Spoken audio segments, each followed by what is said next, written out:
Hello students, thanks for taking a look at this curriculum web.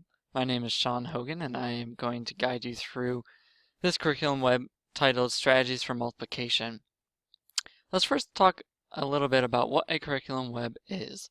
A curriculum web is something that students can use to guide information as they are using the internet.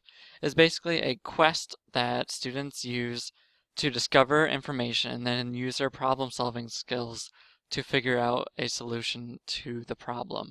In this case, for this curriculum web, you will be learning more about the strategies for multiplication and how to solve problems using various methods and strategies.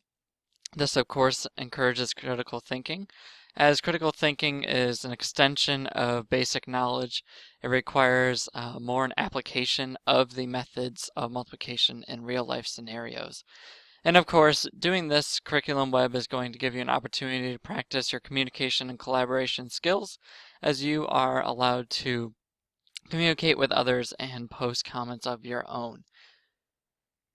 Now this curriculum web is titled Strategies for Multiplication. You will be learning about arrays, which is a third grade topic, but we are going to review that as a fourth grade concept as well.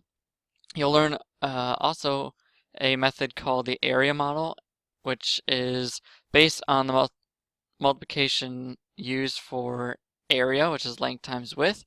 You also learn a method called the expanded notation, or some people just call it expanded, or the bow tie method. There's also a lattice strategy, which the lattice strategy, if you're thinking about lattice, you're thinking about that crisscross kind of shape or object, and that is exactly what the method is for multiplication as well. And then there's the method that your parents probably are most familiar with, which is the traditional or standard algorithm method, which is probably the least conceptual of them all, but is definitely a method that will be useful for some of you as it is a quick and easy strategy. A lot of steps involved.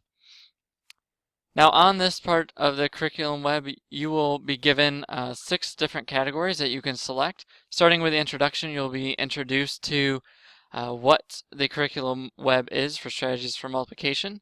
The task will be then presented to you where you will be given a task to create your own solution to the multiplication problems given the methods for multiplication.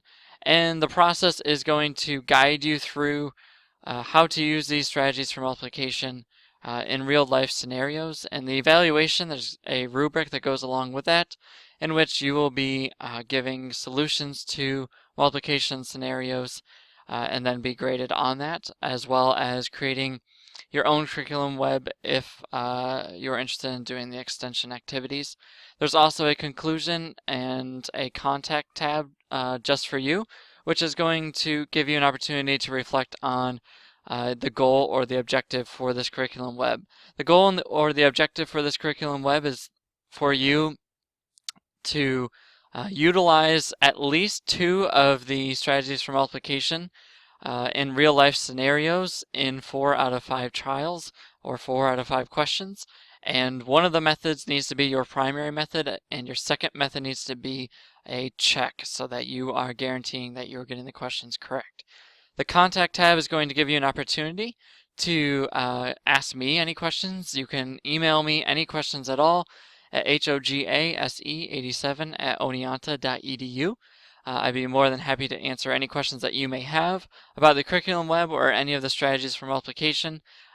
You will be using videos and games and animations and interactive tools to help you learn these different strategies so that you're more comfortable and eventually master them over time.